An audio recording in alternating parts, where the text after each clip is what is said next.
Módulo 3.2 Estudo Técnico Preliminar, ETP. Vimos no módulo anterior que no DFD formalizamos a nossa necessidade. Agora vamos para a próxima etapa, que é o Estudo Técnico Preliminar, o ETP. Se o DFD é o que, o ETP é o como. É aqui que nós vamos investigar a necessidade para encontrar a melhor solução para a prefeitura. O ETP é o cérebro do planejamento, onde a análise técnica e a estratégia se encontram. Vamos ver em detalhes. Então, o que é exatamente o ETP? Como o nosso slide destaca, ele é um documento de análise e investigação.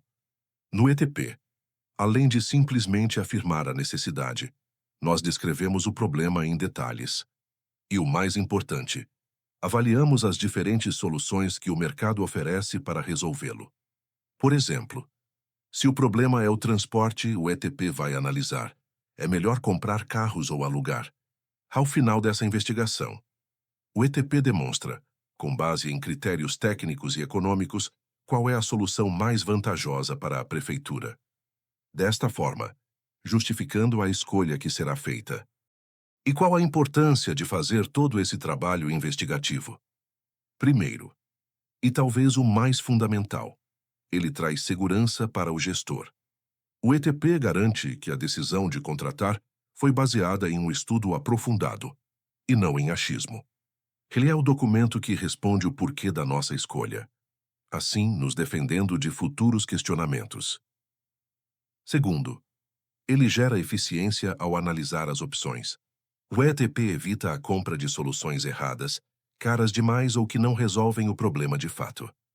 Isso previne o desperdício de recursos públicos. E terceiro, ele é a base para o termo de referência. Um ETP bem feito é o alicerce para a construção do próximo documento. As conclusões do ETP são o ponto de partida para descrevermos detalhadamente o que vamos contratar no termo de referência. E assim como o DFD, o ETP não é opcional, ele tem uma base legal muito clara. Ele é regido pelo artigo 43 da nossa Instrução Normativa 03 de 2024, que detalha como ele deve ser feito. Além disso, ele é uma exigência da nova Lei de Licitações, a Lei 14.133. O artigo 18 da lei define todos os elementos que um ETP precisa conter. Portanto, elaborar o ETP não é apenas uma boa prática de gestão, é uma obrigação legal que garante a qualidade e a legalidade do nosso planejamento. Agora que já sabemos o que é o ETP, vamos colocar a mão na massa. Este slide representa os 14 tópicos do nosso formulário de estudo técnico preliminar. Vamos passar por cada um deles para entender exatamente o que precisa ser preenchido. Descrição da necessidade da contratação. Diferente do DFD, onde nós apontamos a necessidade, aqui nós a detalhamos. Precisamos responder perguntas como: qual é o problema a ser resolvido? Por que devemos gastar recursos públicos com isso? E quais as consequências se não fizermos nada? Esse campo é a justificativa aprofundada da nossa demanda. Previsão no Plano de Contratações Anual PCA. Este campo conecta nosso pedido ao planejamento maior da Prefeitura. A pergunta é simples: esta contratação está prevista no PCA? Se a resposta for sim, ótimo. Se a resposta for não, precisamos justificar o motivo da inclusão não planejada. Requisitos da contratação. Aqui definimos os padrões mínimos de qualidade. Afinal, o que é indispensável para que a solução funcione? Precisamos de normas técnicas como da Anvisa ou Inmetro. Precisamos de critérios de sustentabilidade. É aqui que estabelecemos as regras técnicas do jogo, que mais tarde irão para o termo de referência. Estimativas das quantidades. Quantos vamos precisar? E o mais importante, como chegamos a esse número? Este campo exige uma memória de cálculo. Não pode ser um chute. Precisamos justificar a quantidade com base em dados, como o histórico de consumo, a demanda de um novo setor, entre outros. Levantamento de mercado. Após identificar a necessidade administrativa, deve-se estudar o mercado para mapear todas as soluções possíveis, comparando seus aspectos técnicos e econômicos. De acordo com a NLLC, o levantamento de mercado deve vir acompanhado de justificativa técnica e econômica da escolha do tipo de solução. Se o número de ofertantes for limitado, rever requisitos excessivamente restritivos, flexibilizando-os sempre que possível e justificando os indispensáveis. Estimativa do valor da contratação. Com base no levantamento de mercado, qual o custo aproximado da solução? Novamente, é uma estimativa preliminar para avaliar a viabilidade econômica do projeto. O valor final virá da pesquisa de preços formal. Descrição da solução como um todo. Após analisar o mercado, nós escolhemos uma solução. Neste campo, vamos descrevê-la em detalhes.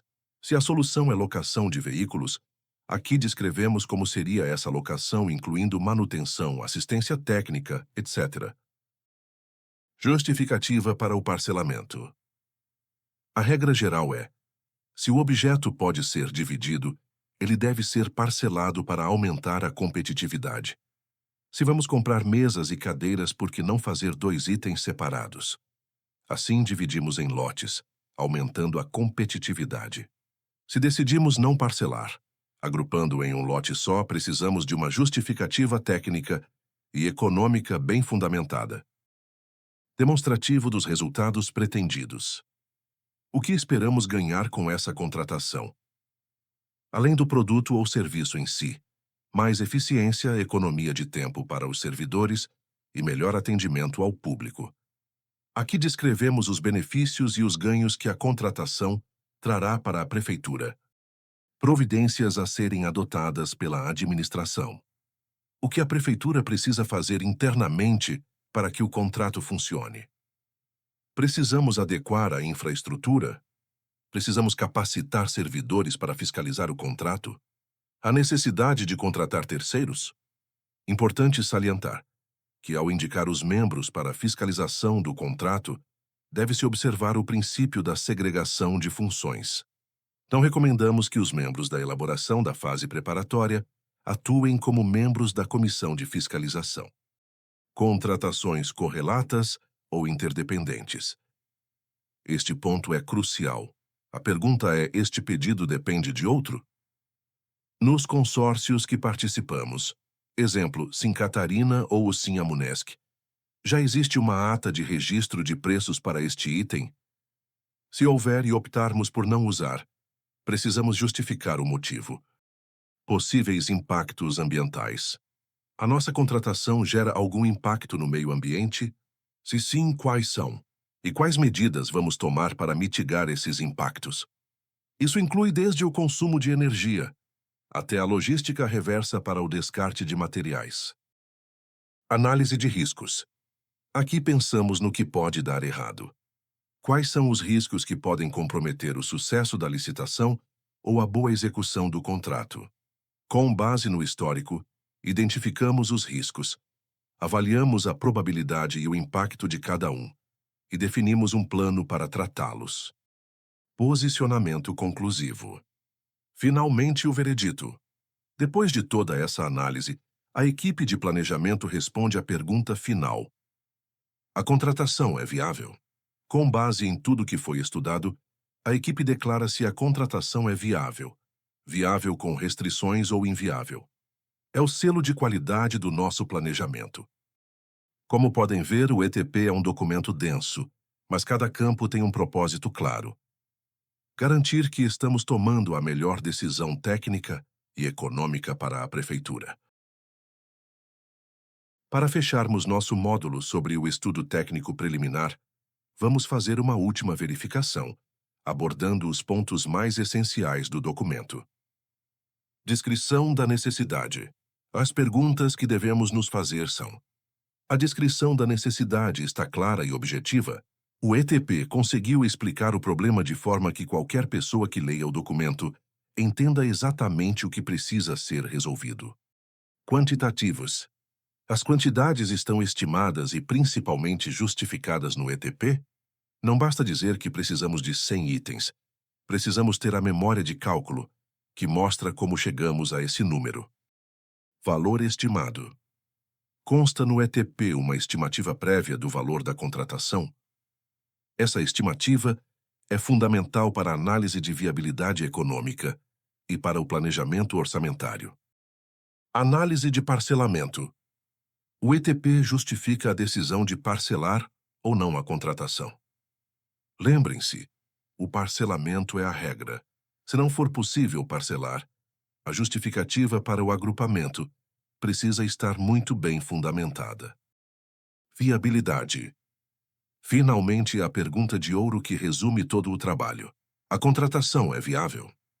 Depois de toda a análise técnica de mercado, de riscos e de custos, a conclusão final do ETP deve responder a essa pergunta de forma clara e assertiva. Se o ETP cumpre todos os itens, podem ter certeza de que fizeram um excelente trabalho de planejamento e estão prontos para avançar para a próxima fase com muito mais segurança.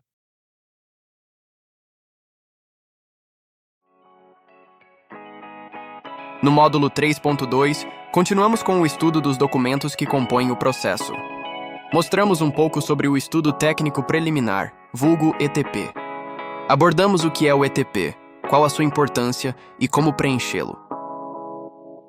No próximo módulo, daremos continuidade na elaboração dos documentos com o termo de referência. Esperamos você lá!